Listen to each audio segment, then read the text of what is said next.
அஸ்ஸலாமு அலைக்கும் வரஹ்மத்துல்லாஹி வரகாத்துஹு. நஹ்மதுஹு நுஸல்லி அலா ரசூலிஹில் கரீம். அம்மாபாத். எல்லா புகழும் நம்மை படைத்த இறைவனுக்கே சொந்தமாகட்டும். சலவாத்தும் சலாமும் அண்ணல் நபி ஸல்லல்லாஹு அலைஹி வஸல்லம் அவர்கள் மீதும், இந்த காணொளியில் பார்த்து கொண்டிருக்கக்கூடிய நம் அனைவர்கள் மீதும் உண்டாவதாக. ஆமீன். அன்பிற்குரிய இஸ்லாமிய சொந்தங்களே, அல்லாஹு தஆலா நமக்கு தொழுகையை கடமையாக ஆக்கியிருக்கிறான். அந்த தொழுகை என்பது எந்த நேரத்திலும் விடுவதற்கு மார்க்கம் நமக்கு அனுமதி தரவில்லை. அப்படிப்பட்ட உன்னதமான தொழுகையை அல்லாஹு தஆலா நமக்கு தந்திருக்கிறான். வருங்கால சந்ததிகளை நாம் தொழுகையாளிகளாக உருவாக்க வேண்டும்.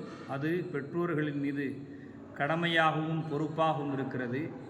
எனவே தொழுகை நேரங்களில் பள்ளிகளுக்கு நம்முடைய பிள்ளைகளை அனுப்பி வைப்பதின் மூலமாக அவர்கள் தொழுகையை கற்றுக்கொள்வார்கள். அந்த பழக்கமும் அவர்களுக்கு ஏற்படும்.